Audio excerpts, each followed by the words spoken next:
ప్రతి ఒక్కళ్ళ మీద హత్యలు, అత్యాచారాలు అసలు ఇవి నిత్య కృత్యం అయిపోయాయని చెప్పుకోవచ్చు. ఒక మహిళ హోంమంత్రిగా ఉన్న ఈ రాష్ట్రంలో ఏ వైపు నుంచి మహిళలపై దాడులు జరుగుతాయో తెలియని పరిస్థితి. వీధికొకళ్ళు అసలు పేట్రెగిపోతున్నారంతే. నిజంగా మాట్లాడాలి అంటే వాళ్ళని ఏమని సంబోధించాలో నాకు అర్థం కావట్లేదు. కానీ వయసుతో సంబంధం లేదు, ఆడవాళ్ళైతే చాలు అన్నట్లుగా ప్రవర్తిస్తున్నారు. ఇంత జరుగుతున్నా కూడా చంద్రబాబు నాయుడు గారికి, కూటమి ప్రభుత్వానికి చీమ కుట్టినట్లయినా లేదు. అధికారంలోకి వచ్చి 4 నెలలైంది. ఈ 4 నెలల్లో కూడా ఎన్ని సంఘటనలు. అసలు నాకు అర్థం కాని విషయం ఏంటంటే వీళ్ళకి ఇంత ధైర్యం ఎక్కడి నుంచి వస్తుందో నాకు అర్థం కావట్లా. అంటే పైన ఉన్నది మనవాళ్లే, ఏం జరిగినా చూసుకుంటారు అనేటువంటి ఒక ధైర్యమా, మననే అడుగుతాడ్రే అనేటువంటి ఒక ధీమానా ఏంటి అసలు? ఇక మన డిప్యూటీ సీఎం గారి ఇలాకాలో జానీలైతే తెగ పేట్రేగిపోతున్నారండి, తెగ. ఈ రోజు కూడా న్యూస్ మీరు చూసుకున్నట్లయితే దళిత బాలికపై, 16 ఏళ్ల బాలికపై దుర్గాడ జానీ అనేటువంటి వ్యక్తి అసలంటే ఊరి శివార్లకి తీసుకెళ్లి ఆటోలో ఎక్కించుకుని ఒక మహిళని కాపలాగా పెట్టి ఆ అమ్మాయి మీద అత్యాచారం చేయడం. ఆయనెవరు? ఈ దుర్గాడ జానీ అనే వ్యక్తి ఆ తెలుగుదేశం పార్టీ పట్టణ అధ్యక్షురాలి భర్త, విజయలక్ష్మి గారు ఆవిడ పేరు. ఆవిడ భర్త, ఆవిడ మాజీ కౌన్సిలర్ కూడా. అంటే ఈ తెలుగుదేశం పార్టీ నాయకులే ఇలాంటి ఘటనలో ఇన్వాల్వ్ అవ్వడం వల్ల పోలీసులు కూడా ధైర్యంగా కేసులు నమోదు చేయలేకపోతున్నారు.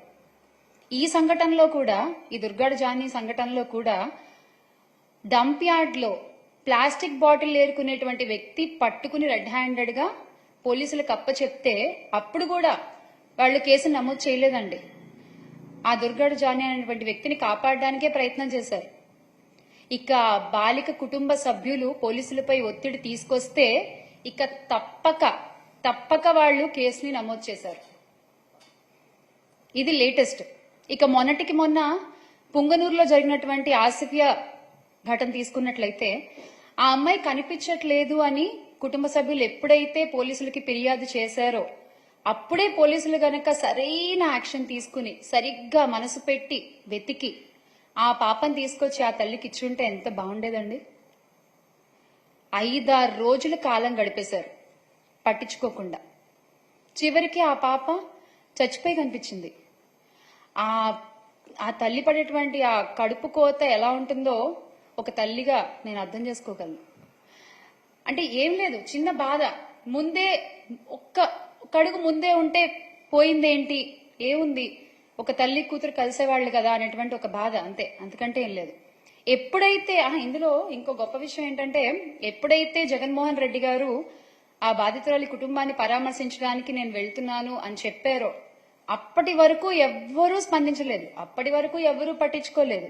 కానీ హుటాహుటిన అక్కడికి 3 మంత్రులు దిగిపోయారండి. అందులో మన హోంమంత్రి గారు కూడా ఉన్నారు. దిగిపోయి ఆ విషయాన్ని అక్కడ రాజకీయం చేసేశారు. అంటే మీకు 4-5 రోజులు ఆ పాప సంగతి గుర్తులేదు, మీకు 4-5 రోజులు ఆ తల్లిదండ్రుల వేదన గుర్తు రాలేదు. ఎప్పుడైతే జగన్మోహన్ రెడ్డి గారు వస్తున్నాను అక్కడికి నేను పరామర్శించడానికి ఆ బాధితురాలి కుటుంబానికి అని చెప్పారో అప్పుడు మీకు గుర్తొచ్చిందా అండి?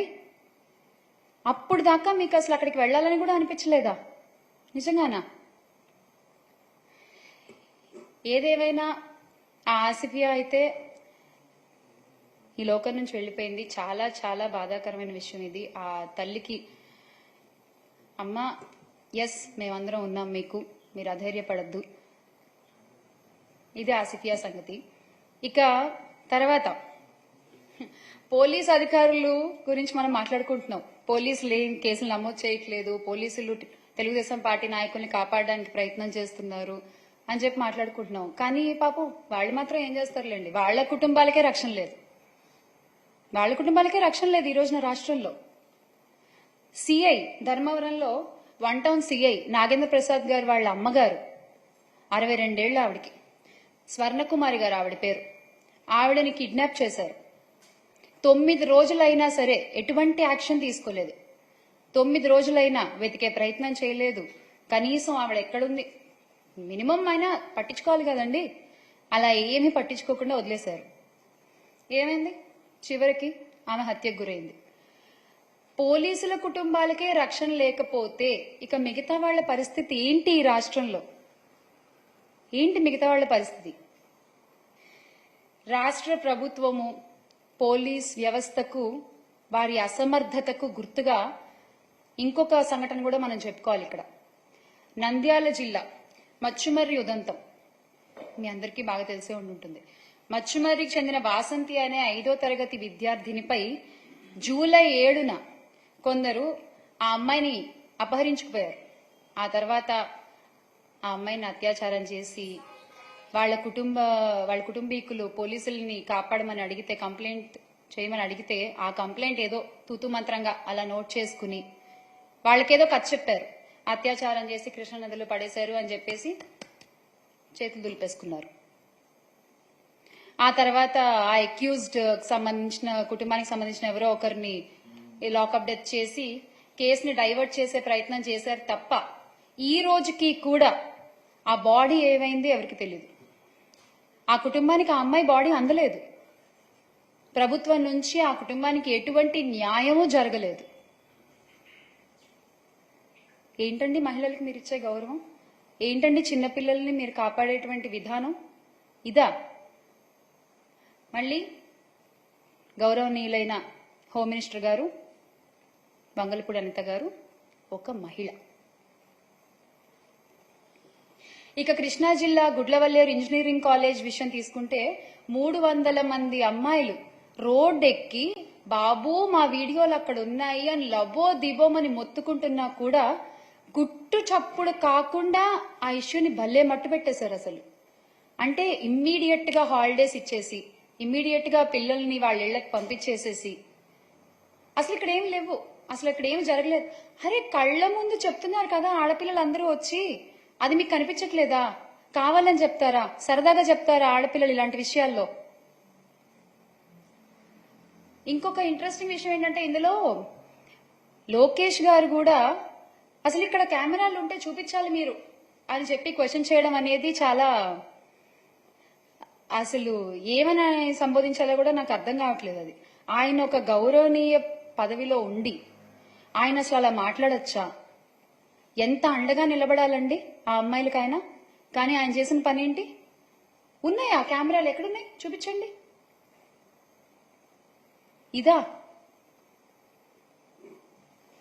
మళ్ళీ మీ మంత్రి శాఖలో ఒక మహిళ ఒక గొప్ప పదవిలో ఉండడం, హోంమంత్రిగా.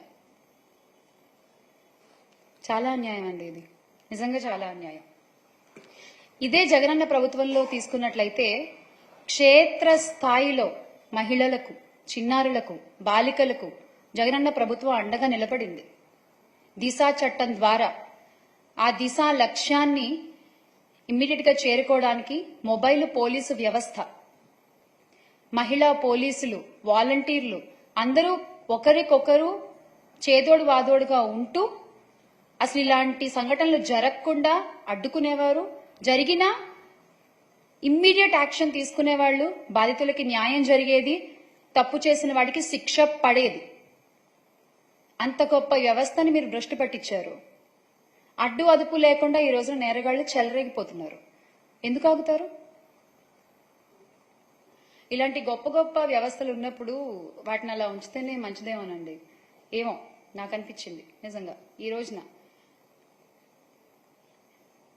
ఇక తప్పుడు ప్రచారాలు, అభూత కల్పనలు సృష్టించి ఆ నీడలో చంద్రబాబు గారి ప్రభుత్వం తప్పించుకోవాలని చూస్తున్నారు.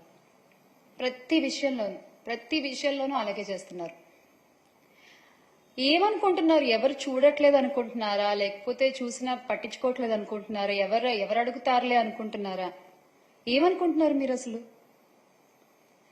అసలు ఇదంతా ఎందుకండి? నాదే అసలు ఒక పెద్ద ఉదాహరణ.